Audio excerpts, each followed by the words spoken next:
자, 이제 국어 단원별 문제풀이입니다. 역시 5강으로 들어가고요. 이제 세 번째 3주차 과정이 되겠습니다. 여전히 주차별로 진행하니까요. 여러분이 부족한 게 무엇인지, 문법인지, 어문 규정인지, 문학인지, 비문학인지, 한자인지 정말 약한 부분들을 그때그때 적재적소에서 잘 파악하셔서 반드시 성공하고 성장하고 승리하셨으면 좋겠습니다. 자, 이제 우리 3주차 과정은요. 어문 규정입니다. 자, 어문 규정도 우리가 다음 시간까지 외래어 로마자도 또 4주차에 이어지기는 합니다만 크게 4대 어문 규정이라고 했고 세부적으로 6대 어문 규정으로 나누었었죠. 바로 한글 맞춤법 전체 57항, 그 안에 41항부터 50항까지 띄어쓰기가 있었고요. 또 문장 부호는 부록에 들어가긴 하지만 한 문제 정도 가능하니까 문장 부호 전체 21개가 있었다고 했고요. 26년 만에 수정된 그 정도로 또 가치가 있는 최근에 공문서를 위해서도 문장 부호는 꼭 알아두어야 한다라고 공무원 시험에서도 추천을 하고요. 또 표준어도 넓은 의미에서의 표준어지만 표준어 사정 원칙이 포함되어 있는 26항과 표준 발음법 30항까지 이 안에 들어 있습니다. 이론 시간에도 했던 것처럼 이런 어문 규정이 정말 전형적인 양칙이긴 한데요. 직접적으로 어문 규정 속에 등장하는 사례만 3,593개, 즉 그러니까 약 3,600개나 되는 많은 예가 있는데 그래도 가장 가까이에 있는 것은 우리 1권 뒤에 그리고 강의 노트 맨 뒤에 있는 맞춤법 OX 우선순위, 기출문제로 많이 구성이 된 거거든요. 그리고 또한 시험에 나올 수 있는 것들을 중심으로 물론 뒤에는 낯선 어문 규정들도 있으니까 와 이건 진짜 생소하구나, 와 이런 것도 있구나라고 좀 신기한 마음으로 어차피 우리는 공부를 하기 위해서 왔고 또 그래서 합격하기 위해서 이 강의를 듣고 있는 것인 만큼 옳고 그름에 대한 명확함을 이해하고 받아들여야 된다고 해서 막 튕겨내고 발산하고 왜 그래 불만스러워 짜증나 이걸 언제 다 외워 이런 것보다는 수렴하시면서 그래 이런 것 알아두면 좋지 평생에 도움이 되는 거지 이렇게 여러분이 잘 이해하고 또 하나씩 늘려갔으면 좋겠습니다. 자, 이론적으로는 우리 한글 맞춤법이 1항 한글 맞춤법은 표준어를 소리대로 적되 어법에 맞도록 함을 원칙으로 한다부터 시작을 했고요. 또 띄어쓰기도 41항, 42항 대표적인 두 가지. 41항 조사는 그 앞말에 붙여 쓴다. 42항 의존명사는 띄어 쓴다. 자, 그리고 뭐 표준어도 표준어 사정 원칙으로 우리가 잘 아는 표준어는 교양 있는 사람들이 두루 쓰는 현대 서울말로 정함을 원칙으로 한다라고 하는 교양 있는 사람들이라고 하는 계층, 현대라고 하는 시대, 서울이라고 하는 지역을 원칙으로 한다는 거예요. 원칙으로 한다라는 말 속에는 예외가 있다라는 것을 내포하고 있다고 했어요. 원칙 플러스 예외. 100%인 것도 있지만 99% 그리고 예외 1% 이런 것도 함께 가져와야 합니다. 자, 표준발음법 1항 역시 표준발음법은 국어의 실제 발음을 따르되 국어의 전통성과 합리성을 고려하여 정함을 원칙으로 한다. 저기 나름의 원칙이 있긴 하지만 전통적으로 발음해왔던 원칙과 그리고 합리적인 측면에서의 또 원칙이 있기 때문에 예외적인 것들이 다 포함되어 있다는 것을 생각하셔야 돼요. 맛있다라고 하는 것이 합리적인 이유이지만 또 예로부터 발음을 해왔던 맛있다 이런 것들을 허용해 준다고 했었습니다. 자, 이제 그렇다면 또 문제에 집중해 봅시다. 자, 61번 총칙 1항을 활용한 문제 유형들이 있는데요. 자, 밑줄 자체는 세 가지 기억, 니은, 디귿으로 주었으며 첫 번째 표준어냐 아니냐라는 것도 있지만 소리대로 적었느냐. 우리는 표음주의라는 말을 썼고요. 아니면은 어법에 따라 적었느냐. 이때 어법에 맞도록 했다라는 것을 표의주의. 그래서 의미를 밝히며 뜻을 밝히며 그래서 어법에 따라 형태를 유지하게 하는 형태주의라는 말을 쓰기도 했었죠.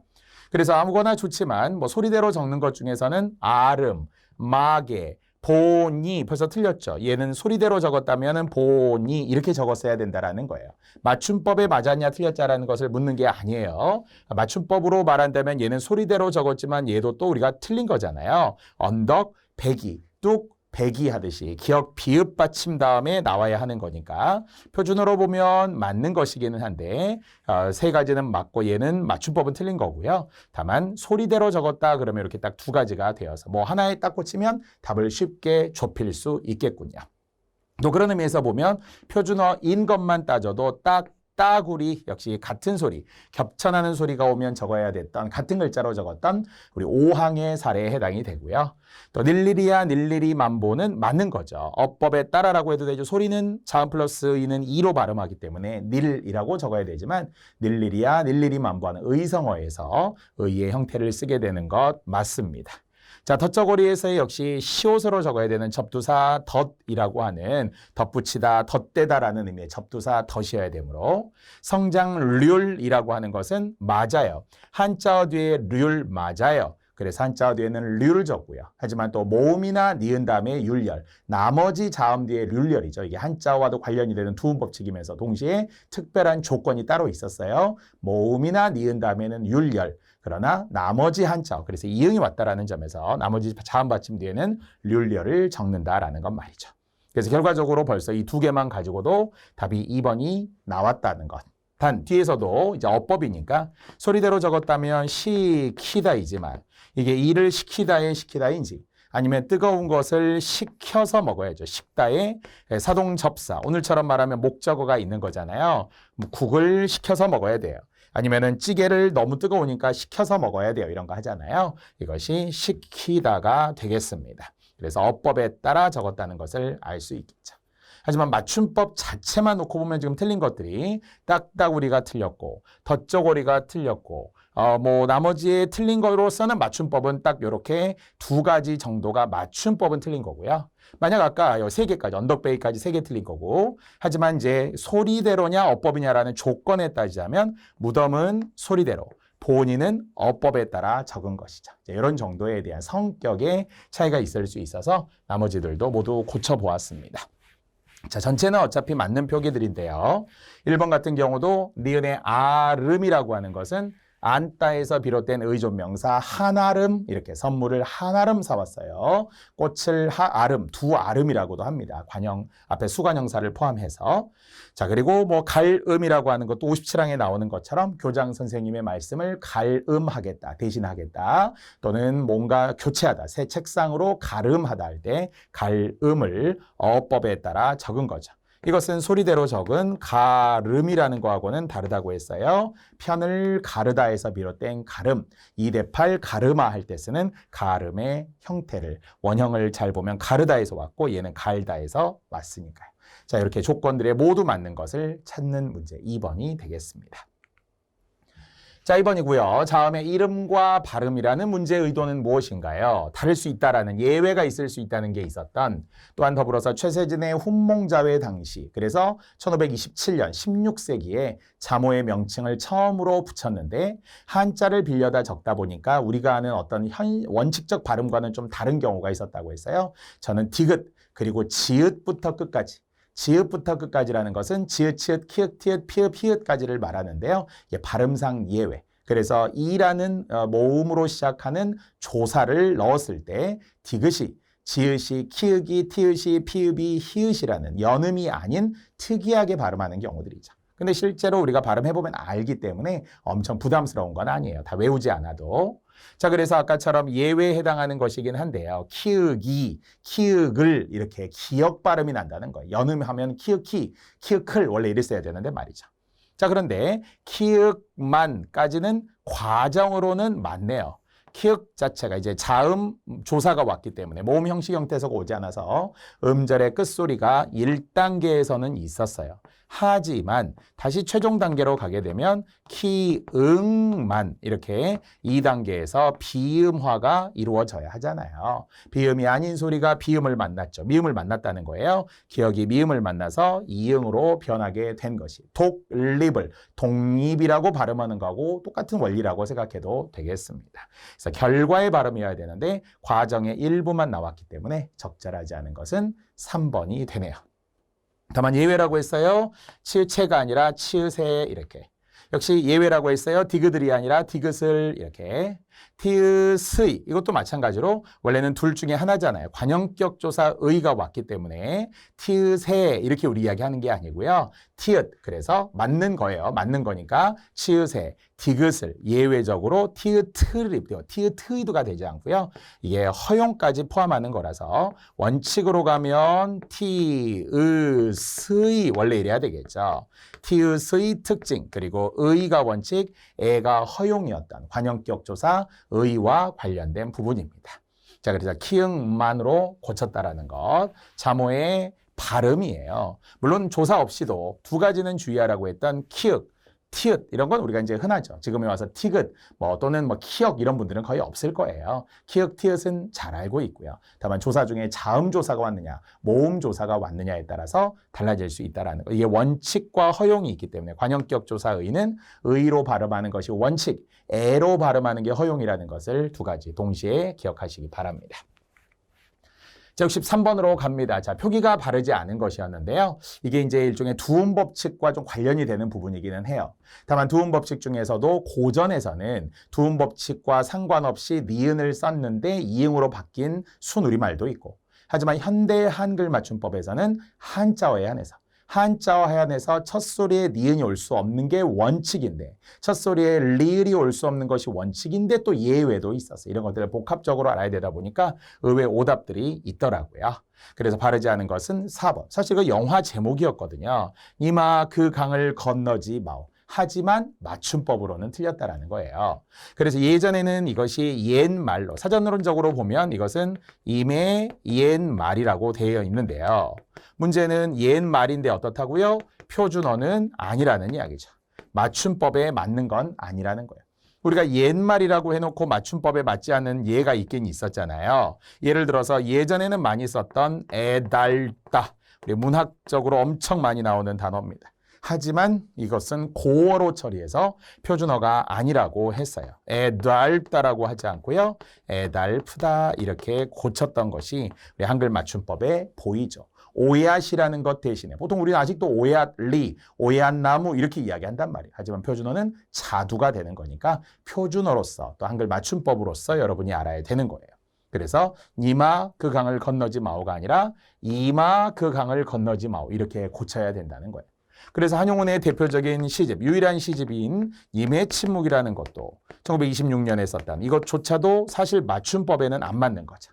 임의 침묵이 아니에요. 현대 맞춤법으로 말하면 임의 침묵이어야 돼. 임의 침묵. 어색하죠. 왜? 우리가 늘 봤으니까. 님은 갔어요.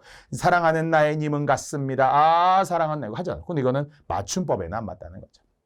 하지만 이거와 전혀 상관이 없는 전미사로서 선생님은 있죠. 이것은 전미사고요. 아니면은 또 어떤 사람을 높여서 일컫는 말 중에 의존 명사로서 홍길동님 이렇게 말할 때 있죠. 이것은 의존 명사예요.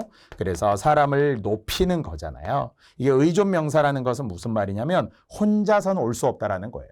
근데 여러분 보니까 요즘에 초등학생들도 약간 이제 서로 존칭하고 이렇게 선생님들이 이야기하면서 님들이 막 님께서 이렇게 그냥 말할 때가 있더라. 그냥 님들이 이런 말은 없어요. 땡땡님 이렇게 말이죠. 저보고 원상님 이런 거는 괜찮아요. 근데 그냥 님 이렇게 의존 명사식으로 혼자서는 쓸 수 없다는 거예요. 반드시 앞에 관형어의 형태에서 꾸밈을 받아야 한다고 했었죠. 이런 원리로 보면 이건 명사지만 품사 홍길동이 명사지만 성분으로는 이걸 관형어라고 간주해야 되는 거예요. 자, 이렇게 님, 임, 님 이렇게 각각 존재하는 것들을 묶어서 설명해 드렸습니다. 자, 1번은 그냥 동전 한 잎이라고 하는 그런 동전의 단위였겠죠. 옛날에 화폐 단위였다라고 보면 되고요. 자, 이것도 양도 그렇죠. 사실 이것이 원래 두음 법칙의 예외거든요. 이것도 옛날의 단위라고 보았을 때 이것은 두음 법칙의 예외, 즉 한자어인데 그런데 첫머리에 니은을 썼잖아요. 그래서 예외들이 있었지만 우리는 크게 어렵지 않아요. 왜 한 양, 두 양, 세 양 이런 게 좀 친숙한 글자 표기입니다. 원래 예외 중에는 이런 거 있었어요. 심리도 못 가서 발병 난다. 이렇게 할 때 리라는 것이 마을 리의 한자어인데 첫머리의 리을이잖아요. 띄어쓰는 첫머리를 말해요. 두 번째 글자를 말하는 게 아니라. 그래서 첫 음절에 첫머리에 왔는데도 또 니은 리을을 쓰는 예외들이 일부 있다는 겁니다. 자, 이것도 바느질과 관련하면서 실의 묶음을 이야기하는 단위성 의존 명사예요. 거의 안 쓰는 단어이지만 한임이라고 하는 것이 실을 세는 토막친 실의 단위를 뜻하는 거라서 이때는 니은을 씁니다. 그래서 모두 니은을 쓰지 않는다는 게 아니에요. 두음 법칙 중에서 한자어 중에 니은, 리을을 쓸 수 없는. 심지어는 외래어 중에 라디오라든지 일본어 계열에서 들어온 라면이라든지 이런 거 쓰잖아요. 무조건 안 쓴다는 게 아니에요. 그래서 한자어 중에 니은, 리을을 안 쓰는 게 원칙인 한글 맞춤법 10항에서 13항까지 포함하면 그리고 원칙도 예외도 많이 있었습니다. 자, 이렇게 우리는 니마의 형태에서 사랑하는 사람을 뜻하는 순우리말이고요. 아까 우리가 틀렸던 님이 아니라 틀렸던 님이 아니라 맞는 님의 형태로 고쳐서 확인하면 되겠습니다. 다시 틀린 거 다시 봐주세요. 느낌은 님아 막 본 것 같아요. 님의 침묵, 님이 쉬어 막 이렇게 할 것 같은데요. 맞춤법에 의하면은 임으로 고쳐야 한다고 했습니다. 자, 역시 4번으로 갑니다. 자, 모두 맞는 것은 확실히 이제 우리 단원별 문제풀이에 보면 어문 규정에서도 생각보다 오답들이 있어요. 왜냐하면 아주 쉬운 것, 아주 쉽다라는 것은 조금 공부하신 분들이 맞을 만한 예들도 분명히 있지만 그런 건 제가 좀 피해요. 왜? 문제 성의가 없거든요. 그래서 좀 여러 개 주고 모두 맞거나 여러 개 주고서 모두 틀리거나 이렇게 약간 교묘하게 섞어 놓은 게 있으니까 생각보다는 살짝 어려울 수 있어요. 자, 모두 맞는 것은 구름량, 칼로리양, 그리고 알칼리양이 되겠습니다. 자, 이것은 바로 우리 양과 관련된 이야기였고요. 역시 두음 법칙 때 묶어서 설명해드렸던 두 가지의 조건이 있었어요. 자, 아까도 비슷한 거 했습니다만은 이것이 한자어 뒤에서는 량을 적고 고유어나 외래어 뒤에서는 양을 적는데 이게 뭐와 관련된다고요? 두음 법칙과 관련되는 이야기라고 했어요. 자, 두음 법칙과 관련이 되기 때문에 한자어인지 고유어, 외래어인지를 잘 따지라는 거예요. 그런데 구름도 순우리말이죠. 그러니까 얘가 첫 번째 한자음으로 보는 순간 두음 법칙. 외래어 칼로리와 알칼리가 왔다는 거죠. 외래어 뒤에서도 한자어 자체가 첫 음절이므로 첫 소리에 니은 리을을 쓸 수 없었다. 즉 량이라고 쓸 수 없고 양이라고 썼다는 거죠. 하지만 만약에 진짜 한자어가 왔다면 이제 둘째 음절 이하가 되기 때문에 수출량이라든지 생산량이라든지 수입량이라든지 소비량이라든지 이런 것들은 당연히 량이라고 적어야 되겠죠. 그래서 얘네들이 한자인 걸 알았을 때 그래도 느낌상 한자 같잖아요. 못 써도 한자 뒤에서는 량, 고유어 외래어 뒤에서는 양을 쓴다 하면 이미 이게 한 방에 해결되는 거예요. 이거하고 비슷한 것들이 아까도 이야기했었던 것들 중에서도 또 비슷한 것들 중에서도 란과 난의 문제가 여기에도 보이고요. 릉과 능도 비슷한 경우라고 할 수 있고요. 이런 것들이 결국 두음 법칙과 관련된다. 율열 또는 률열도 그랬죠. 자, 이제 나머지 틀린 것들이 보입니다. 자, 스포츠란이라고 하는 것은 외래어 뒤이기 때문에 외래어 뒤에면은 첫 음절의 한자어로 간주하는 거잖아요. 그러면은 스포츠난, 역시 외래어 가십난, 해외 토픽난 이래서 모두 틀린 거군요. 자, 이때 난이 뭐냐고 묻는 분들이 한자 헷갈려서 어려울 난을 말하는 것이 아니고요. 얘가 난간난이라고 했어요. 나무가 있는 난간이잖아요. 하지만 난간이라는 개념이 이게 여기서는 칸이라는 의미로 이해하면 제일 좋죠. 그래서 어떤 소식들을 전하는, 영어로는 섹션이라는 표현을 많이 쓰잖아요. 그래서 스포츠 부분을 나타내는 스포츠난, 정치를 나타내는 정치난, 정치란, 가정의 소식을 전하는 가정란, 알려주는 알림난. 근데 조건이 있다는 거였어요. 한 번 더 이것은 한자어, 난도 되고 란도 되기 때문에 한자어 뒤에서라면 본음대로 소리가 나기 때문에 란이 되어야 되고 역시 고유어나 외래어가 온다는 것은 그 뒤에 한자어가 첫 음절이 되기 때문에 두음 법칙으로 난을 적는다는 거죠. 자, 이 조건을 확인하시면 되겠습니다. 자, 2번도 보면은 공연불, 이제 접두사 공이라는 게 들어가면서 첫 음절로 간주해 연불을 외는 것 맞고요. 총유탄이라고 하는 것도 총과 유탄이 만난 거예요. 얘가 첫 음절로 간주된 합성어라서 총유탄도 맞아요. 하지만 이제 특이하게 수류탄은 그냥 수류탄으로 굳어졌기 때문에 손으로 던지는 건데 수유탄이 아니라 수류탄인 건 대부분 알고요. 하지만 이제 실낙원이 얘가 틀렸다는 이야기죠. 맞고 틀리는 게 섞여 있었으니까요. 그래서 실낙원. 실낙원이라는 것은 낙원을 잃었다라는 거예요. 유토피아가 아니라 디스토피아라고 하는. 다만 발음은 실낙원 이렇게 유마가 되더라도 접두사가 들어가 한자의 첫 음절로 간주하게 되는 것이 낙원이잖아요. 낙원. 자, 3번 역시 한자어냐 고유어 외래어냐를 보아야 되는데요. 광릉 수목원 맞아요. 한자어 뒤에서거든요. 아기능 맞아요. 고유어 뒤에서거든요.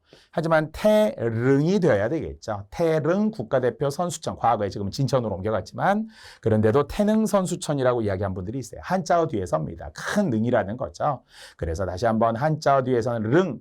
고유어, 외래어, 외래어로 나올 가능성은 없고요. 주로 고유어에서는 아기능 아니면 그냥 큰 능이 있어요. 이렇게 첫 음절로 쓰였을 때 능이라고 가면 되겠습니다. 특히 광릉이라든지 강릉이라든지 홍릉이라든지 이런 릉을 쓰는 경우, 서울릉이라든지 릉을 쓰는 경우들이 한자어 뒤에서 많았고요.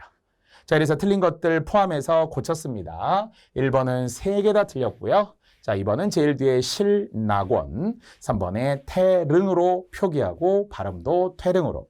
이것은 받침이 없기 때문에 뭐 유음화도 안 되고 비음화도 안 되는 것. 3번에 광능 할 때는 발음이 능. 그러나 태릉은 받침이 없어서 그대로 표기와 발음이 일치합니다.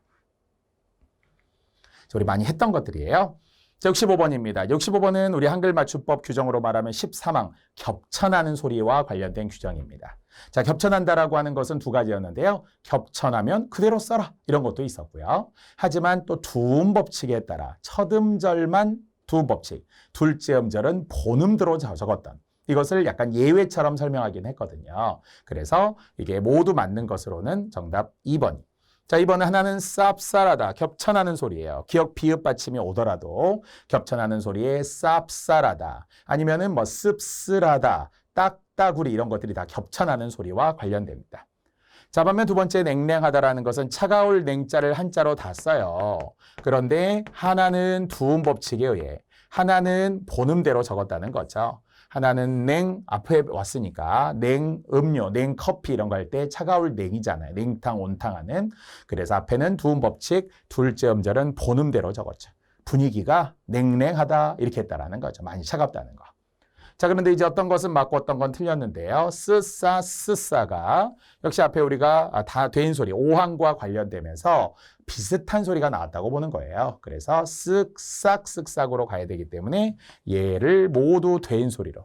하지만 여기에는 나오지 않았지만 비슷해도 다른 싹, 둑, 싹둑은 비슷한 소리가 없잖아요. 뒤에 곱하기 1을 말하는 게 아니라 이 두 개를 말하는 거예요. 그래서 기역 받침 다음에 된 소리를 안 적었다. 발음은 된 소리로 나서 싹둑싹둑이라고 하지만 표기는 싹둑싹둑이 된 게 여러분이 외우고 있다면 5항 된 소리 규정 중 기역 비읍 받침 다음에는 된 소리로 소리 나더라도 표기는 하지 않는다라는 게 되게 또 중요했던 이유가 있었죠. 얘는 맞았네요. 과거에 연연하다 하듯이 그리워 잊지 못하는 건 겹쳐나는 소리로 본 거고요. 자, 씁쓸하다라는 건 맞았지만 역력하다, 그런 분위기가 뚜렷하다라고 할 때 역력하다에 역시 본음이 력이에요. 둘째 음절에서. 짭짤하다 틀렸네요. 역시 겹쳐나는 소리입니다. 같은 소리예요. 인린하다 맞습니다. 첫 음절은 두음 법칙, 두 번째 음절에 본음으로 적었다는 거예요. 이게 도깨비불 린이라는 한자 잘 안 써요. 그냥 예로만 나와 있을 뿐이지 도깨비불 아니면 반딧불 린이라고도 하는데 반딧불 같은 것들이 번쩍거리는 것, 이것을 인린하다 이렇게 말하는 게 13항에 나와 있습니다. 제가 항목을 틈틈이 말해줄 수도 있어요. 그러나 13항을 보시라는 것은 겹쳐나는 소리에 관한 것이고 이런 단어가 있구나, 처음 보는 단어예요, 이렇게 그냥 당황하지 마시고요. 자, 이제 맞는 것은 2번이었다면 틀린 것을 이렇게 고쳤습니다. 역시 쓱싹 쓱싹, 역력하다, 짭짤하다, 그리고 앞에서도 나왔던 딱따구리 같은 것, 겹쳐나는 소리 이야기예요. 66번이면 어문 규정에 관한 이야기입니다. 충분히 우리가 그 명제로서 다 들어보고 아는 이야기였어요. 자, 그런데 옳지 않은 1번을 보면 이게 이제 6항에 관한 이야기잖아요. 한글 맞춤법 6항에 의하면 우리 구개음화 규정이었는데 구개음화의 표기를 말하는 것이라고 했기 때문에 발음을 말하는 게 아니라고 그랬어요. 발음은 음운의 변동에서 배웠고 우리는 한글 맞춤법의 표기니까 반대로 가야 된다는 거예요. 즉 디귿티읕이 이 모음 앞에서 지읒지읒으로 발음한다 하는 건 음운의 변동. 한글 맞춤법은 그래서 결국 디귿티읕이 이 모음 앞에서 지읒지읒으로 발음이 나더라도 표기는 디귿티읕으로 적어라 이래야 되는 거죠. 근데 지금 1번을 보니까 이게 반대로 나온 거잖아요. 지금처럼 디귿티읕 뒤에 이 모음이나 또는 히, 이걸 다 이 계열이라고 보는 거예요. 이것이 올 때에는 지읒지읒으로 소리 나더라도 디귿티읕으로 적으라는 이야기지 적을 때 지읒지읒으로 적는 게 아니죠. 그것은 발음의 문제. 굳이, 해돋이, 미닫이, 같이, 끝이, 곁이, 밑이, 꽃밭이, 햇볕이, 가마솥이, 팥이, 콩팥이 이렇게 우리가 구개음화된 걸 한두 번 한 게 아닙니다. 자, 근데 이나 히라고 동시에 쓴 이유 중에 히라는 게 있잖아요. 예를 들어서 승리를 굳히다 이럴 때 히가 들어갈 수 있다는 거예요. 하지만 이렇게 디귿과 히가 이렇게 만나면 바로 가는 방식은 아니라고 했어요. 디귿과 히읗이 만나게 되면 1단계에서는 굳히다라고 축약이 되다가 2단계에 와서 티읕과 이가 만나서 승리를 굳히다 이렇게 최종적으로 가게 되는 건 의문의 변동 때 했었잖아요. 안개가 거치다 이런 거 하면 좋다고 했어요. 역시 같은 방식이 되는 거예요. 그래서 희가 포함이 된 국외음화가 맞습니다. 뒷말이 틀렸다는 거예요. 그래서 고쳤어요. 지읒치읒으로 소리 나더라도 디귿티읒으로 적어야만 원표기, 원래 표기를 말하는 것이겠죠. 자, 다만 우리가 알고 있는 게레메페의 예는 에로 소리 나더라도 예로 표기한다라는, 이건 발음 문제가 아니니까. 다만 발음에서는 레를 제외한 게메페에는 이중모음이지만 단모음으로 발음하는 걸 허용하고 표기상으로는 예로 적으라는 파랑의 이야기네요. 따라서 개수나무라든지 연매라든지 사례라든지 폐품이라든지 혜택이라든지 이런 게 있었던 표기인 이중모음. 하지만 다 저렇게 적는다는 게 아니라고요. 어떤 것만 그렇죠. 특히 기회 같은 경우는 개수나무는 기회지만 어이의 개를 썼던 게시판, 휴게실 이런 거 그냥 어이의 개잖아요. 한자를 보고 쓸 줄 알아야 돼. 판단할 줄 알아야 됩니다. 자, 아까처럼 5항의 이야기니까요. 된소리 당연히 된소리로 적는 게 일반적 원칙. 하지만 뒤에 예외의 추가 이야기가 있었기 때문에 앞에서 설명했고요. 역시 의 관련 이야기도 우리 9항이던가요? 의나 또는 자음을 첫 소리로 가지고 있는 음절을 아까 보니, 오니, 닝큼, 닐리리, 하니 발음, 귀띔처럼 이게 발음상으로는 자음 플러스니 이로 발음이 되는데요. 그러나 적을 때는 의로 적어라. 그래서 민주주의, 의라는 것을 8가지로 발음할 수 있었고 의 발음 규정도 원칙과 허용을 포함해 5가지의 경우가 있었음을 이미 우리가 이론 시간에 했기 때문에 이걸 보고서 여러분이 공감하고 몇 항인지 다 알아야 돼요. 당연히 몰라도 되죠. 근데 몇 항의 느낌은 우리가 알고 어디서 찾아야 되잖아요. 근데 나중에 이게 어디에 있었죠? 이런 분들이 있어요. 그래서 어디쯤에 있었다라는 거는 자주 보면서 생각을 해두시고요. 한글 맞춤법 규정, 지금 여기에 5항, 6항, 예를 들어 8항, 9항 이런 지금 항목들이 대체로 나와 있었습니다. 자, 17번입니다. 자, 여전히 우리는 한 문제 예상 가능한 사이시옷 이야기잖아요. 역시 한글 맞춤법 30항 규정이 되겠습니다. 가장 대표적인 30항. 흔히 우리는 3-3의 법칙이라고 제가 말을 항상 했었어요. 3-3의 법칙이라고 하는 것은 제가 만든 거지만 어떻게 3가지? 첫 번째는 한자어, 그러니까 순우리말끼리 만나느냐, 순우리말과 한자, 순서의 문제는 아니고요. 순우리말과 한자어가 만나느냐, 한자어 한자가 만나느냐, 아니면은 다시 발음에서의 된소리 발음이 낫느냐, 니은 발음이 낫느냐, 니은, 니은이 발음이 낫느냐 이런 것들에 따라서 사이시옷이 들어가고 또 사이시옷은 100% 합성어에만 해당이 되기 때문에 파생어에 예를 들어 달림, 별림, 해님 같은데 시옷 적으면 안 된다고 했어요. 햇님 이렇게 발음해도 안 돼요. 나라님 이런 거 안 된다고 했어요. 합성어에만 사이시옷이. 자, 이제 모두 맞는 것을 물었는데요. 여기에만 12개입니다. 역시 최소 3개 이상씩 제가 잘 묶어드리려고 해요. 그랬더니 고래째 원래 30항에 있는 거잖아요. 방골에 쌓여있는 재를 고래째라고 합니다. 그래서 구들장, 우리가 예전 아궁이에 불 때던 한옥 시절의 이야기니까 현대 가옥에서는 고래째라는 표현 자체를 여러분 잘 몰라요. 그런 방을 원래는 고래방이다 이렇게도 이야기하는데 어쨌든 거기에 쌓인 재를 고래째라고 합니다. 이때는 순우리말이 만난 거고요. 발음이 째라고 났기 때문에 가능합니다. 맨나물이 산나물이거든요. 그래서 같은 말 맨나물에 매라고 하는 것이 산이라는 뜻으로 이해하시면 좋은데 그래서 물론 묘의 산이었지만 옛날 어원에 의하면 그래서 산에 시옷을 포함하여 맨나물 표기 맞습니다. 자, 전세집도 한자어인 전세와 집이 결합된 역시 우리는 된소리 발음이 되는 전세집이 되네요. 모두 맞았어요. 하지만 이제 틀린 것들을 보니까 이번에 기차간 틀리죠. 기차가 한자고요. 간도 한자이기 때문에 이것은 사이시옷이 들어가서는 안 됩니다. 역시 한자어, 한자어에 사이시옷을 적는 것. 이런 비슷한 것 중에 하나가 마구간. 아직도 시각적으로 마구간이 친숙한 분들이 있어요. 역시 한자인 마구입니다. 역시 마구라고 하는 것은 말의 구유를 이야기한다 이런 느낌이잖아요. 그래서 마구간에 한자어, 한자어에 시옷을 적지 않아야 되는 기차간, 마구간 이렇게 2개를 묶어보셔도 좋겠네요. 자, 3번에 틀린 것 있습니다. 역시 발음과 관련이 되어서 머릿말이라고 우리가 늘 많이 이야기하는 것 같지만 절대 시옷 없이 머리말입니다. 이것은 약간 약속된 발음이긴 한데요. 머리말이라고 발음하기 때문에 그대로 머리말로 적었다. 또는 인사말이라고 발음하기 때문에 인사말이라고 적었다. 예사말이라고 발음하니까 예사말이라고 적었다. 발음을 근거로 해서 이야기하는데 발음은 명확하지 않아요. 처음에 우리가 알 때는 외우니까 아는 거죠. 그래서 그렇게 조금씩 외워야 하는 그 네모 안에 사이시옷이 들어가지 않는 경우 머리말, 인사말, 나라말 그러면서 뭐 소나기밥 이런 게 우리 기출문제에서 다 했던 예들입니다. 머리말 기억하시고요.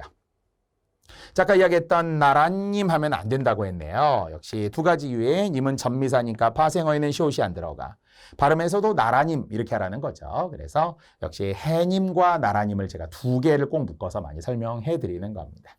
자, 이런 거 물론 베개를 싸는 천을 나타내는 베갯닛에서도 발음상으로는 니은 발음이 날 거 아니에요. 베갯닛 뭐 이렇게 되겠죠. 음절의 끝소리 포함하여서 이렇게 니은 발음이 나거나 니은이 발음이 났을 때 다만 이제 조건을 좀 더 세분화하면 그래서 순우리말끼리 온 거냐 한자어와 만난 거냐 이런 걸 묻기도 하니까요. 물론 이번에 햇수라고 하는 것도 원래 한자어 수학의 수를 나타내는 것에 한 해, 2열을 나타내는 해의 사이시옷이잖아요. 그래서 1년, 2년. 횟수는 한 번, 두 번이잖아요. 횟수와 횟수는 뜻이 전혀 다르고 표기도 다르지만 시옷이 들어간다는 것은 같습니다. 단 횟수는 예외라서 한자어 한자의 예외라서 횟수고요.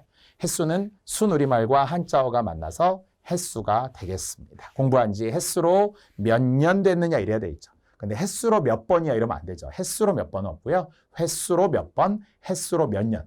자, 이렇게 해서 틀린 것들이 각각 하나씩 있었다라고 하는 증기를 나타내는 기의 차가 되어서 한자어, 한자어, 기차까지. 나머지 머리말, 나라님까지 했어요. 나라님과 아무런 상관은 없는데 나라말이라는 것도 있을 거고요. 이때도 국어가 되는 건데 얘는 파생어고요. 얘는 합성어가 돼요. 그러나 발음 자체를 나라님, 나라말 이런 식으로 하면서 여러분이 쪼개서 나누면 되겠습니다.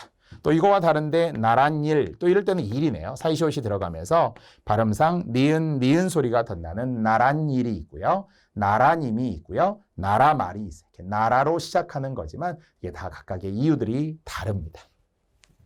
67번 바로 30항에 해당하는 사이시옷 표기였고요. 대체로 30항에 있는 예들이기 때문에 이 정도는 여러분이 다 알고 있어야 합니다. 68번도 밑줄 없이 주었어요. 그러면 문장을 쭉 통째로 읽으면서 모두 맞는 것을 지금 찾아야 되는데 자, 모두 맞는 3번으로 가봅시다. 여기는 한 두 가지 정도 보이네요.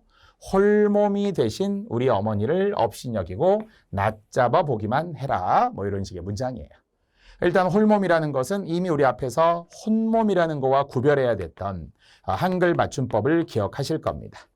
자, 홀몸이라는 것은 흔히 우리가 많이 쓰는 혈혈단신이라는 맞춤법 포함하고 호롤단신이라고 하면 안 된다고 했어요. 의지할 데 없는 신세. 그래서 부모가 없어요. 가족이 없어요. 흔히 우리가 말하는 고아예요. 고아. 형제도 없고. 그래서 혈혈단신으로 6.25 때 월남했어요.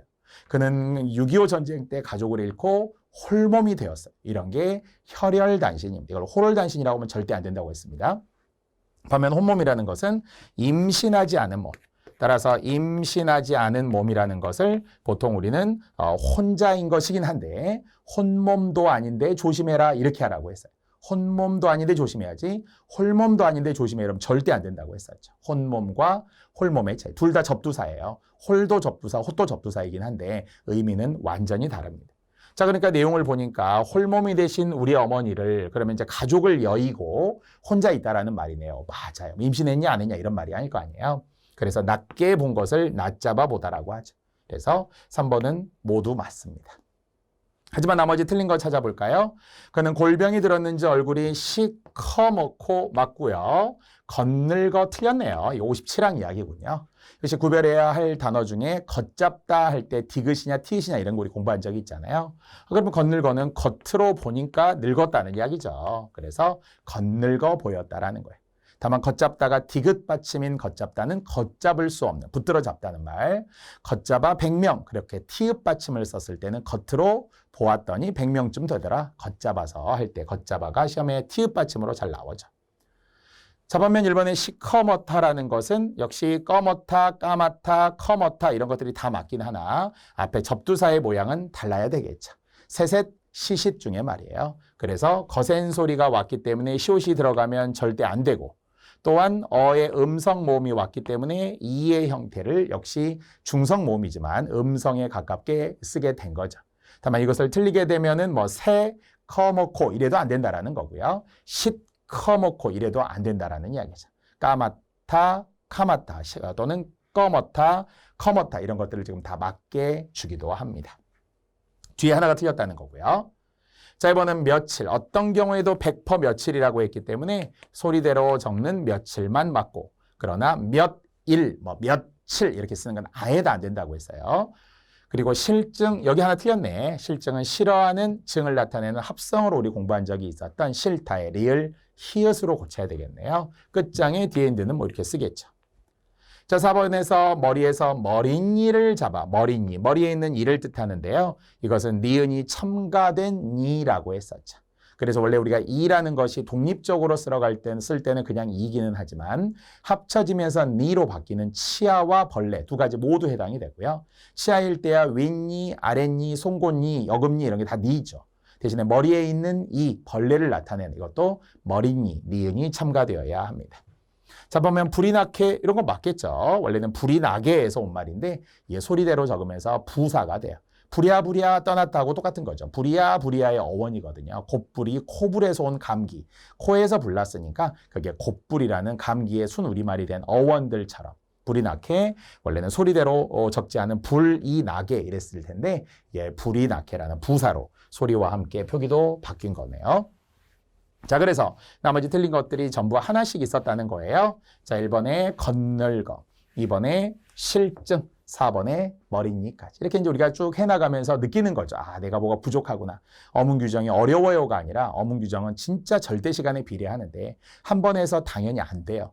두 번 해서도 안 되는 게 나와요. 세 번 해도 계속 나와요. 우리가 여러 번 짜내도 계속 막 물도 나오는 것처럼 역시 우리가 한글 맞춤법도 계속 조금씩 더 짜내야 돼요. 틀릴 만한 거, 어려울 만한. 그래서 대부분 하다 할 때는 이제 수업에서 제가 가르쳐 드린 대로 쓰고 필기하고 수업만 듣다가 나중에는 나만의 서브노트, 나만의 무슨 어떤 어휘 노트 이런 걸 들고 다니시더라고. 대부분. 왜? 제가 모르는 게 나오거든요. 어려운 게 100개 중에 다 했는데 90개는 이제 알았어요. 근데 90개 하는 걸 기뻐하지 않아요. 10개 모르는 게 되게 부담스러워요. 역시 우리가 한 500개쯤 했어도 거의 다 된 것 같은데 또 모르는 게 막 생겨요. 규정에 없는 어휘들도 한두 개가 아니잖아요. 그걸 우리가 짜내고 모아서 관리해야 된다는 것. 그걸 관리하기 위한 과정이니까 현재는 맞고 틀리는 것에 또 덜 상처받으셔도 좋겠어요. 다만 진짜 많이 하신 분들은 거의 다 맞아가는 과정이 나왔으면 좋겠습니다. 자, 이제 띄어쓰기가 나왔습니다. 아까도 얘기했지만 41항에서 50항까지인데요.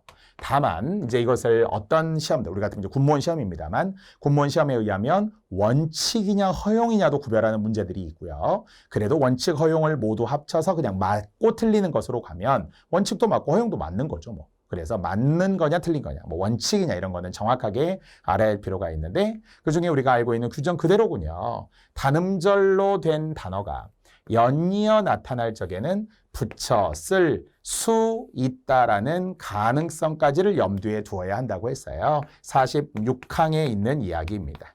단음절로 된 단어가 연이어 나타난다라는 건 우리 어디서 배운 적이 있어요? 한 입, 두 입, 이 말, 저 말, 뭐 이런 것들 있잖아요. 그래서 원래 문법적으로 가면은 관형사, 명사, 관형사, 명사니까 다 띄어야죠. 하지만 단음절로 된 단어가 연이어 나타났기 때문에 이렇게 2개씩 붙이는 것을 허용한다고 했어요. 다 붙이는 것은 아니고요. 이것이 애초에 규정에 나와 있습니다. 근데 이것도 틀리려면 단음절로 된 단어가 연이어 나타날 적에는 붙여 쓴다. 이제 이렇게 하면 틀리다는 거죠. 거듭 그렇게 말하지 않았을 때 막 비약하고 막 우리가 말을 마음대로 바꾸고 끝에 흐지부지 읽고 이러면 안 된다는 거예요. 붙여 쓸 수 있다를 이야기했습니다. 하지만 역시 우리가 잘 아는 의존명사야 당연히 띄었어야죠. 뭘 붙였으면 원칙으로 의존명사인데 띄었어야죠. 하지만 이것도 경우에 따라 붙였을 수 있는 게 43항에 있죠. 이게 지금 보니까 41항하고 43항하고 잘 섞어 놓아서 수정해야 될 부분이 되겠습니다. 43항에 의하면 바로 단위성 의존명사 이야기잖아요. 원래 단위성 의존명사는 당연히 띄겠죠. 한 개, 한 명, 두 명, 두 마리, 세 가지 뭐 다 띄죠. 하지만 경우에 따라라는 조건을 붙여서 경우에 따라. 어떨 때였어요? 단, 순서나 숫자가 오면 붙였을 수 있어요. 의존명사도 제1과 제1장 중에 과와 장 같은 거 생각하면 되고요. 7층 같은 거 할 때 층 같은 거 띄었어야 되지만 순서 숫자일 때 붙일 수 있다고 했어요. 그래서 41항, 43항 써드린 이유 알겠죠? 여러분 확인하시라는 거예요. 이론서 강의 노트 다 있습니다. 자, 3번 역시 보조용언의 이야기는 47항밖에 없잖아요. 본보조 이야기. 그래서 보조용언의 경우 앞말에 조사가 붙게 되면 띄었음을 원칙으로 한다고요. 앞말에 조사가 붙게 되면 반드시 띄었어야죠. 100%. only 띄었어야죠. 이걸 붙였을 수 없어요. 그래서 원래 본보조는 붙였을 수 있지만 반드시 띄어야 하는 세 가지 중에 지금 하나였어요. 바로 여기 나오듯이 앞말에 조사가 오거나 읽어보고인데 읽어도 보고 이런 거라고 했어요. 원래 읽어보고는 붙일 수 있어요. 그런데 앞에 읽어도 보고라고 조사가 오면 100% 띄었어야죠. 어떻게 읽어도 보고 이렇게 우리가 붙이겠어요. 먹어도 보고 이렇게 우리 붙일 수 없어요. 그래서 앞말에 조사가 오면 반드시 띄고 앞말이 합성 용언일 때 반드시 띄어야 되며 중간에 조사가 들어갈 때도 반드시 띄어야 한다는 47항. 진짜 신기하게도 잘하시는 분들조차도 47항을 좀 어려워해요. 어려워하는 게 신기하다는 게 아니라 잘 안 외워요. 그건 기본으로 외워야 돼요. 경우에 따라 붙일 수 있는 두 가지. 예, 확실히 우리가 공무원 공부 또는 문과 공부라고 했을 때 문과 공부는 숫자로 말해야 된다니까요. 지식의 절대 존엄은 권위는 숫자에서 있어요. 제가 계속 숫자로 종종 말해드리는 것처럼 그게 두 가지다, 세 가지다, 네 가지다 이렇게 말하는 것처럼 숫자로 여러분이 같이 말할 수 있어야 합니다. 47항 허용이 되는 건 두 가지고요. 반드시 띄어야 되는 건 세 가지입니다. 그 중에 하나가 여기 3번에 활용이 되어 있어요. 자, 마지막 여기에 마지막인데요. 성, 이름, 성과 호 이야기는 48항 이야기였어요. 특히 우리는 충무공 이순신 장군을 생각하는 순간 거의 다 우리가 아는 거죠. 자, 그래서 성과 이름의 이순신, 성과 호의 이충무공은 어때요? 붙였어야 된다고 했었죠. 이에 덧붙는 호칭어 관직은 띄었어야 되겠죠. 이렇게 교묘하게 말을 바꿔놓은 거예요. 그래서 이제 이렇게 이 단원별 문제풀이 하면서 이런 분이 들어. 선생님, 제가 명제에 약한 것 같아요. 개념에 약한 것, 이런 분들이 있어요. 그게 굉장히 겸손한 자세입니다. 뭐냐면 그냥 예시로만 공부한 거예요. 그냥 맞냐, 틀리냐, 이렇게. 근데 이렇게 말로 쭉쭉 길게 나오니까 당황하는 거죠. 그렇게 공부를 안 했다는 거예요. 약간 속성으로, 날림으로 하려다 보니까. 우리는 항상 항목 이야기했고 명제 알려드렸었어요. 그래서 저의 정말 훌륭하고 멋있는 제자분들이라면 우리 하는 대로 비슷하게 공부하는 게 좋겠죠. 제가 하듯이 말이에요. 그래서 시험장에서 많은 학생들이 저의 음성 지원이 된다. 선생님 목소리 들렸다. 몇 항이다 했던 거 생각난다. 막 이런 거 많이 하더라고요. 어문 규정도 그래야 훨씬 더 장기적이고 체계적입니다. 시험에도 당연히 예시로도 나오고 이러한 명제로도 나오니까요. 자, 그렇다면 아까 우리가 틀린 것들 포함하여서 모두 다 다시 수정해 드렸습니다. 의존명사는 띄었음을 원칙으로 하되 순서나 숫자와 함께 오는 의존명사는 붙였을 수 있어요. 보조용어의 경우 앞말에 조사가 오면 반드시 띄었어야 된다고 했던 세 가지 중에 하나고요. 충무공 이순신 장군을 통해서 붙이고 띄는 것을 역시 둘 다 수정해 놓았습니다. 자, 그래서 2018년 국립국어원에 의하면 이제 성과 이름 중에 약간 추가해 놓은 정보가 하나 있긴 한데요. 예전에는 성 이름을 무조건 붙이되 성이 한 글자인지 두 글자인지 구별하기 어려울 때는 띄었을 수 있다. 이런 이야기 했어요. 남궁 땡땡, 황보 땡땡, 선우 땡땡, 독고 땡땡, 제갈 땡땡 이런 우리가 두 글자의 성씨들 있잖아요. 자, 그런데 여기 약간 추가로 해준 게 뭐냐면 그러면 우리가 남궁 예를 들어서 뭐 배우 중에 민이라는 배우가 있어요. 남궁민. 그러면 우리 입장에서는 성이 남씨인지 남궁씨인지 사실은 몰라요. 몰라. 왜? 남씨도 있고 남궁씨도 있으니까. 그러나 우리 아는 상식에는 남궁씨일 것 같죠. 남씨인데 이름이 야 궁민아 뭐 이렇게 하기는 좀 이상하잖아요. 그냥 이상할 것뿐이지 뭐 논리적으로 말이 안 되는 건 아니죠. 그러면은 남궁 띄고 민을 허용한다고 예전에 했던 거예요. 원칙인데 허용. 그러면 진짜 이 사람이 남씨예요. 그러면은 남씨면은 남궁민이라고 해도 되냐 이거예요. 예전에 이런 언급 자체가 없었어요. 왜? 성과 이름을 붙여 쓴다고만 우리가 했잖아요.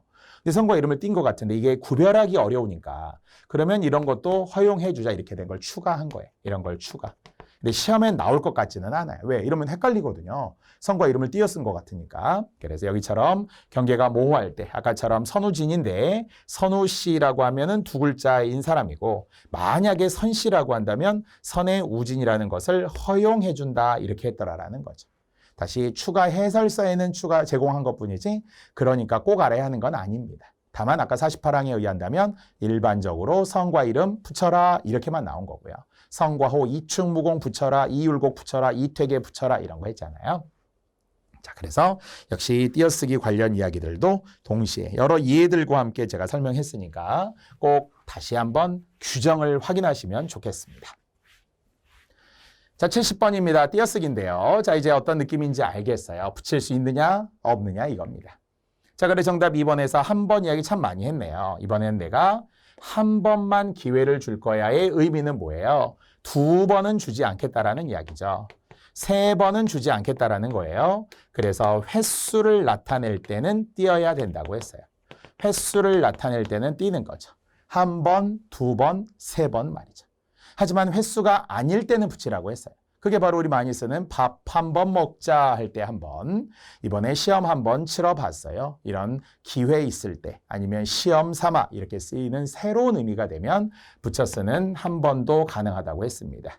어떤 기회 있을 때 아니면은 횟수가 아니니까 한번 시험 삼아 뭐 이런 식의 우리가 의미라고 했어요. 이럴 때는 한 번을 붙여 쓰게 됩니다. 자, 그래서 원래는 이게 살짝 어려운 예 중에 이런 게 있는데요. 선생님, 다시 한번 감사드립니다. 왜 이런 예들이 있잖아요. 그러면은 선생님 감사하는데 다시 한번 감사드립니다. 감사드리다도 감사하다니까 붙여야 되는 것이고 이때는 한 번이 횟수를 나타내는 게 아니라고 봐야 된다는 거예요. 왜냐하면 한 번 감사하고 두 번 감사하고 세 번 감사할 것 같은데 이건 약간 강조의 의미겠죠. 선생님, 다시 한번 감사드립니다. 특히 합격수기를 제가 읽어보면 우리 제자분들이 합격수기에 진짜 반드시 이런 식으로 띄어쓰기 합니다. 왜? 쓰다 보니까 합격자니까 자존심 있잖아요. 내가 띄어쓰기가 맞는지 합격수기인데 띄어쓰기 틀리면 되겠어요? 신뢰도가 떨어지죠. 그래서 역시 공신력 있게 띄어쓰기도 몇 번씩 수정하고 막 저한테도 물어보고 이러신 여러분도 꼭 해주세요. 띄어쓰기에 맞춰서 합격수기 써주셨으면 좋겠습니다. 자, 다시 한번 감사드립니다. 자, 하지만 이제 이것은 조금 늦게 도착했다는 거지 발이 하나라는 게 아니에요. 발이 하나일 때는 뛰는 거예요. 두 발이냐 한 발이냐. 근데 이것은 조금 늦었다는 거죠. 자, 이것도 한 걸음에 뛰었다라는 거예요. 역시 한 걸음이냐 두 걸음이냐 횟수면 뛰는 거예요. 하지만 단번에 이런 의미죠. 자, 4번에서도 큰 사람이라는 게 뭐냐. 키가 크다가 아니라 흔히 우리가 말하는 대인이죠. 대인. 그래서 훌륭한 사람의 큰 사람. 이것은 큰형을 붙이고 뛰는 거하고 똑같아요. 키가 크다 그러면은 큰 띄고 형. 하지만 가족을 나타낼 때는 100% 붙이라고 했던 큰형, 큰누나, 큰아버지, 작은 누나, 작은 오빠 이런 거 다 붙이는 거라고. 가족의 큰 작은은 모두 붙이고요. 여기서 말하는 큰 사람이라고는 사전적으로는 훌륭한 사람, 됨됨이가 뛰어난 사람을 뜻하는 사전에 등재된 명사이기 때문에 붙여야 합니다. 자, 그래서 역시 한 번은 원학 시험의 기출에서도 많이 보았던 거기 때문에 기회를 한 번만 줄 거야. 두 번은 줄 수 없어. 그래서 띄는 거고요. 또 한 번은 이런 일이 있었어요. 이럴 때 한 번을 놓고 쓰일 때도 명사인 한 번. 아까 우리가 한 번 만나자. 밥 한 번 먹자. 이럴 때는 부사인 한 번. 품사의 통용도 있습니다. 나머지 이렇게 고쳐드렸습니다. 자, 71번 역시 띄어쓰기고요. 적절한 것입니다. 이게 다 우리 47항 본보조와 일부 관련이 있는데요. 일단 맞는 것은 4번 하나예요. 그가 떠나간 후 꼬마가 울어쌌는다. 자, 울어쌌다. 사실 우리가 평소에 잘 안 쓰지만 이런 말을 쓰기는 구어체에서 하죠. 원래 울었다 하잖아요. 울었다. 그러니까 이게 뭐냐면 울다의 본용언과 보조용언의 싸타예요. 탑을 쌓다, 물건을 쌓다의 쌓다가 아니겠죠. 강조하려고 했다는 거예요. 울었는데 울었쌓고 그래. 이렇게 어른들이 많이 할 때 있죠. 그래서 결론적으로 본보조의 47항을 잘 생각해 보면 띄어 쓰는 것이 원칙, 붙여 쓰는 게 허용인 바로 사례에 해당이 되네. 아가 여기에 있기 때문에 그래서 붙여 쓰는 것이 지금 허용의 사례로 나오고 허용이면 맞는 거죠. 다시 한번 붙일 수 있는 두 가지. 첫 번째 본용언에 아가 있을 때 어가 맞죠. 본용언에 어가 있을 때.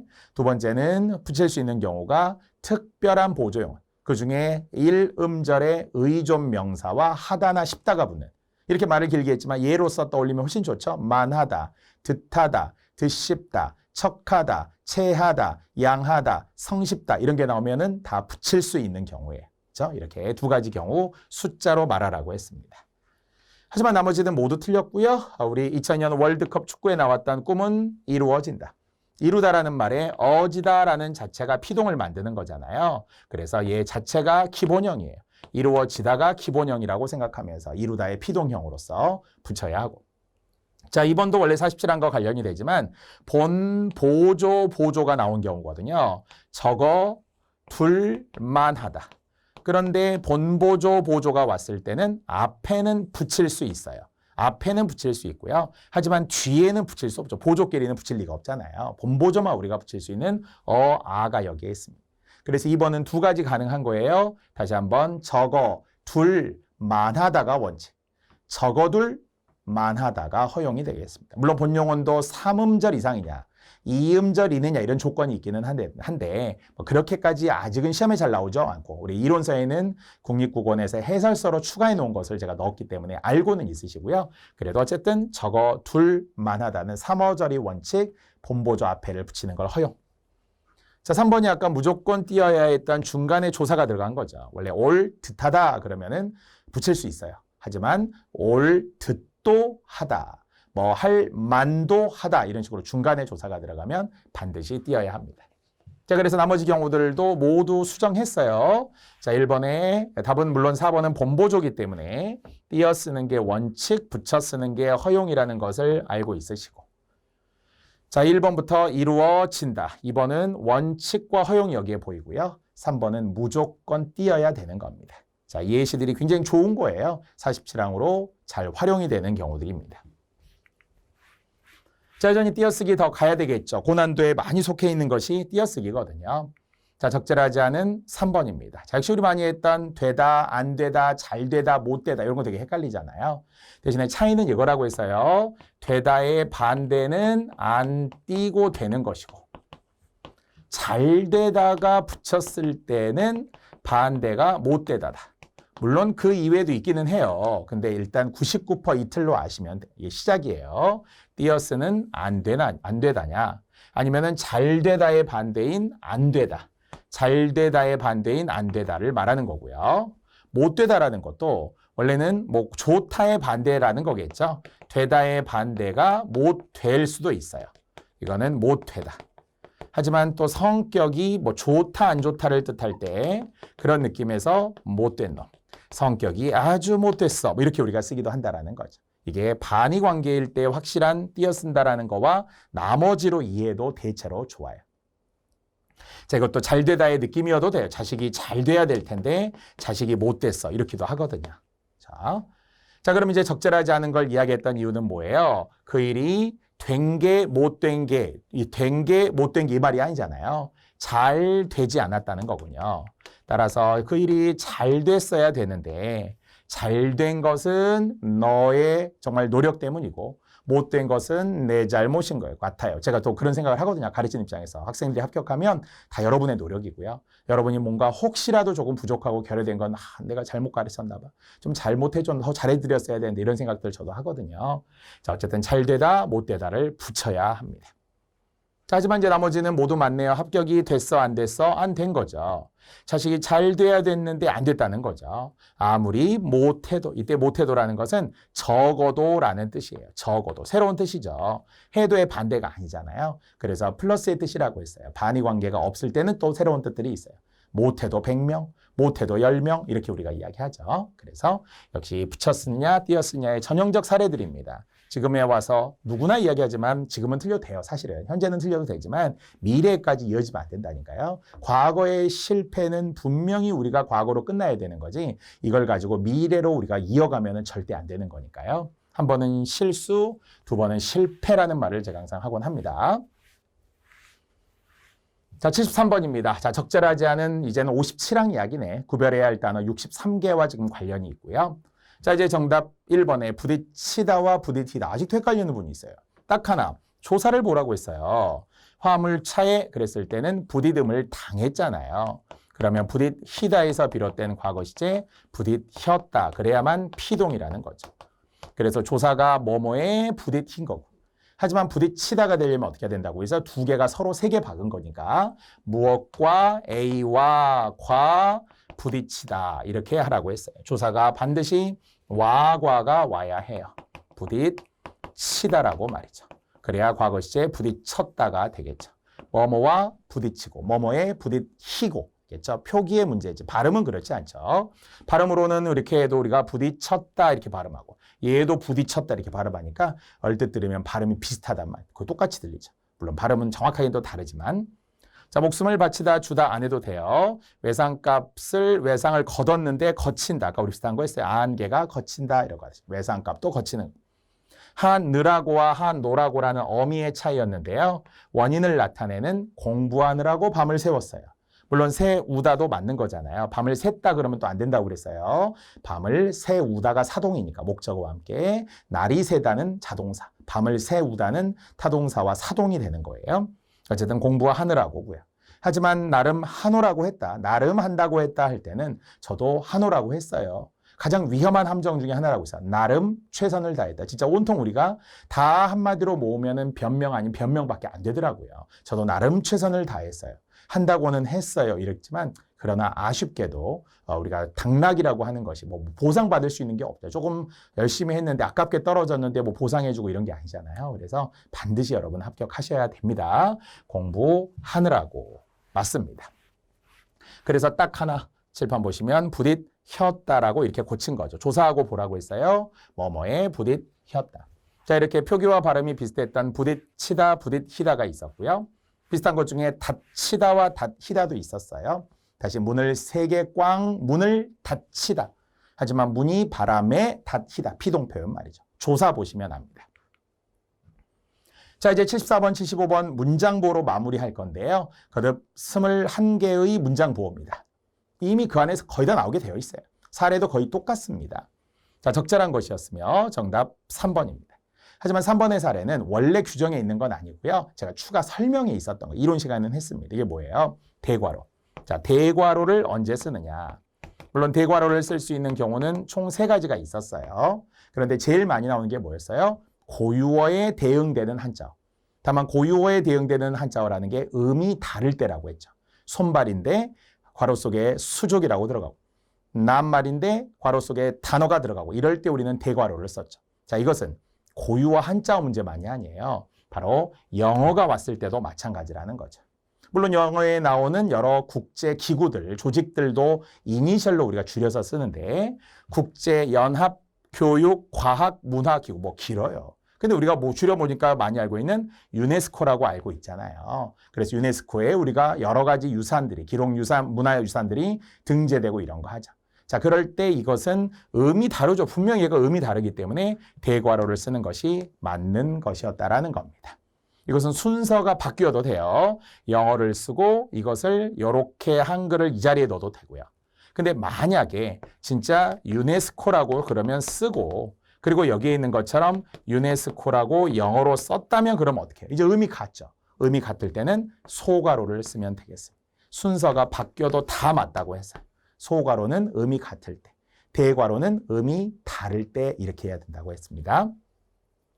자, 나머지는 이제 틀렸습니다. 자, 틀린 이유를 보니까 1번에서는 연, 월, 일을 말하잖아요. 서기 몇 년 할 때 연, 월, 일에 반드시 마침표가 들어가야 되고요. 자, 이번은 화두를 던진 거잖아요. 돈이 인생의 전부이더냐 하고 말이 이어지니까 쉼표가 돼야 돼요. 오늘 앞에서 배웠던 문장 성분에 의한다면 돈의 성분이 뭐예요? 그럼 이거 독립어라고 해요. 독립어. 품사는 명사잖아요. 하지만 쉼표로 이어지고 있거든요. 그래서 돈은 독립어, 돈이는 주어가 되겠죠. 성분을 제가 지금 추가로 이야기했습니다. 인생 이것이야말로 이럴 때 똑같은 거예요. 인생 그러면 독립어, 이것이야말로 이건 주어였었거든요. 자, 4번은 바로 특별한 날이잖아요. 기념일, 기념일, 공휴일입니다. 그래서 이것은 둘 중에 하나. 예전이라면 가운데점. 하지만 가운데점이 컴퓨터 자판에 없으므로 마침표를 쓰는 것까지 해서 둘 다 인정. 하지만 쉼표는 안 되죠. 쉼표는 우리가 쓸 리가 없잖아요. 그래서 결국 맞는 것은 3번. 자, 틀린 것도 설명대로 이렇게 각각 고쳤습니다. 자, 마침표에 연, 월, 일, 돈이 하면서 쉼표. 그리고 마침표 또는 가운데점 모두 맞습니다. 자, 이제 마지막 75번이고요. 우리 따옴표는 2가지, 큰 따옴표와 작은 따옴표입니다. 자, 큰 따옴표는 언제? 문장 전체일 때. 당연히 문장 전체일 때겠죠. 하지만 작은 따옴표일 때가 약간 우리가 신경 써야 될 게 있었죠. 작은 따옴표일 때는 마음속으로 한 말, 이게 되게 잘 나오더라고요. 마음속으로 한 말, 그렇죠? 그러면서 자기 속으로 이야기를 할 때 이런 경우들이 작은 따옴표를 쓰는 거고요. 아니면은 따옴말 가운데 또 따옴말이 들어있을 수 있죠. 그럴 때는 안에는 또 작은 따옴표, 바깥에는 큰 따옴표 이렇게 쓰기도 합니다. 대체 옳지 않은 것이었는데요. 정답 2번은 문장 전체잖아요. 어떤 식구를 떠올렸는데 문장 전체면 큰 따옴표야죠. 나는 아무 걱정도 없이 가을 속의 별들을 다 헬 듯합니다. 윤동주의 시 별에는 밤. 그래서 큰 따옴표가 오는 문장 전체가 되는 것을 인용한 거잖아요. 그럴 때는 큰 따옴표를 반드시 쳐야 됩니다. 하지만 이 나는이 진짜 속마음이었다면 제가 속으로 생각했어요. 아, 나는 뭐뭐인데 힘들어 라고 생각했어. 그러면 작은 따옴표. 자기의 속마음. 이거는 자기의 속마음이 아니라 19절들을 활용한 거죠. 이 안에 띄어쓰기도 있네요. 다 헬 듯합니다. 별들을 다 헬 듯하다. 헬 듯하다 붙일 수 있어요. 그럼요. 아까 했던 47항 듯하다네요. 듯하다. 헬 듯하다 이렇게 붙일 수 있어요. 헤아리다, 해다라는 게 세다라는 거잖아요. 해다에 관형사형 어미가 붙어있는 관형어 헬도 보입니다.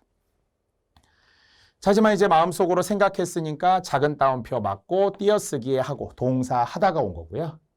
자, 3번이 아까 큰 따옴표가 바깥에 있고요. 그 안에 따옴말이 중간에 들어가다 보니까 작은 따옴표가 여기 라고는 붙여야 되겠죠. 조사라서. 자, 4번 아까 마음속으로 한 말이라고 했어요. 심지어는 마음속도 띄어쓰기 문제로 나온 적이 있어요. 합성어. 한 단어라서 붙여 쓰는 합성 명사가 됐죠. 붙여야 합니다. 자, 그래서 역시 속으로 다짐한 것은 문장 전체긴 하지만 작은 따옴표가 와야 합니다. 자, 이래서 지금 틀린 경우들에 해당하는 3번까지 역시 고쳐서 확인하면 되겠습니다. 자, 나머지들도 이렇게 제가 큰 따옴표로 고쳐야 한다 이렇게 지금 이야기를 한 거잖아요. 작은 따옴표가 아니라 요거 하나 큰 따옴표만 고쳐드렸습니다. 자, 지금 우리가 이 시간에 했던 거 3주차의 첫 번째 시간이었는데요. 어문 규정의 양이 당연히 만만치 않았습니다.